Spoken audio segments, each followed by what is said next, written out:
Welcome to my channel, History of Whisper.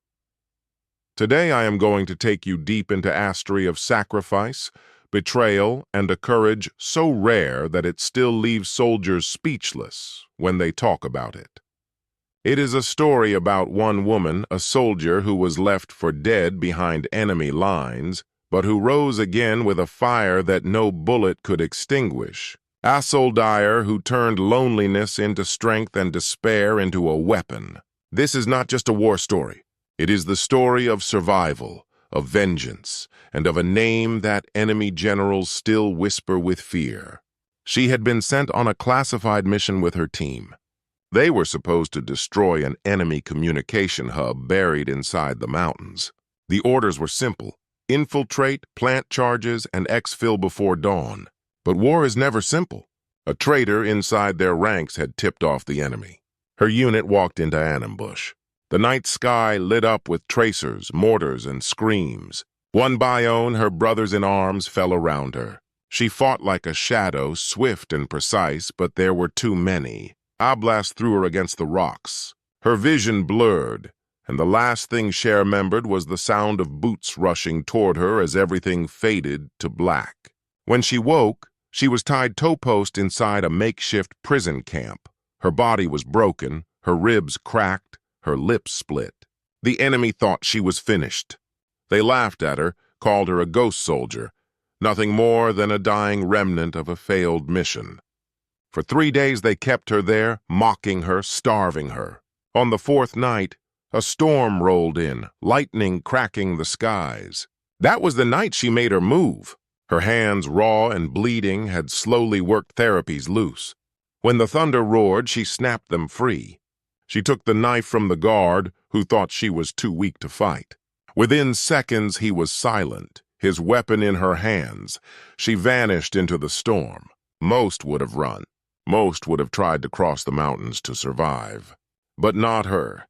She had seen the faces of her fallen brothers, and she carried their memory like fire in her chest.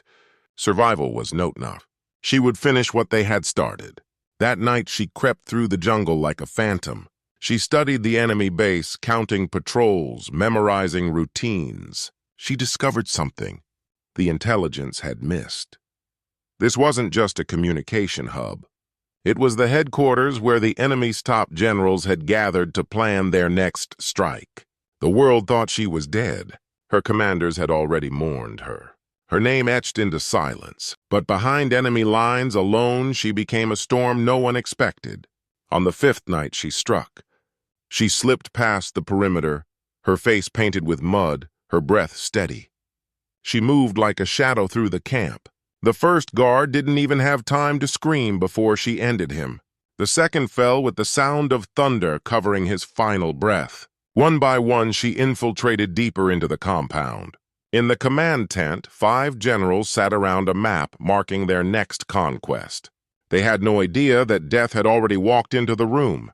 She burst in, weapon raised, eyes blazing. The generals froze.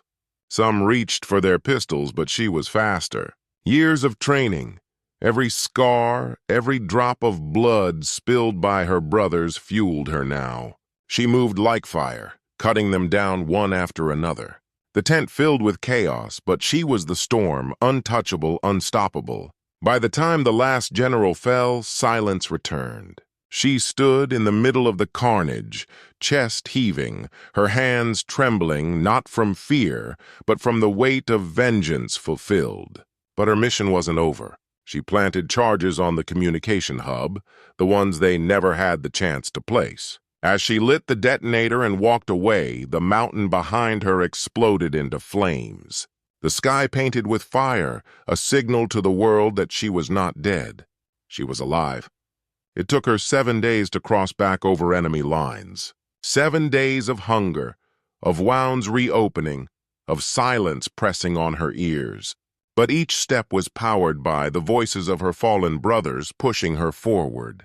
When she finally stumbled back into friendly territory, the soldiers who saw her froze in disbelief. They thought they were seeing a ghost. Mud-covered, eyes hollow but burning, she stood before them like something pulled out of legend. The Marine colonel himself walked toward her. "Soldier," he said, his voice caught between awe and disbelief. "We thought you were gone." She looked at him, her face unreadable, and handed him the enemy's insignia she had taken from the generals she killed. Her words were few, but they cut through the silence like steel. Mission complete. In that moment, every soldier who saw her knew they were witnessing something they would tell their grandchildren about. She was no longer just another name on the roster.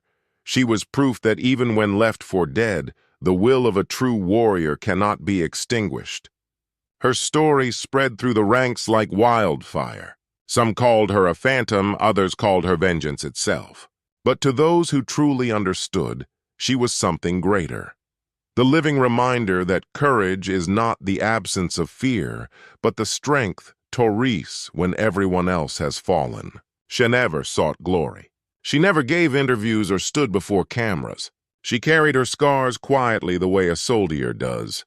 But every time young recruits heard her story, their eyes burned with inspiration, because in her silence, they heard the loudest truth of all, that even in the darkest moments, one person's will can change the course of history. So the next time you hear tales of battles lost and missions failed, remember her. Remember the soldier left for dead, who came back from the shadows, who infiltrated the base and took out every general. Remember her because legends aren't born. They are forged in fire, in pain, and in the choice to stand when no one else can. Thank you for watching. If this story touched you, if it made you feel the weight of sacrifice and the strength of one unbreakable soul, then please like, comment, and subscribe. Share this story so the memory of her courage never fades. Because history is not just written in books. It is written in the blood, tears, and courage of those who refuse to give up.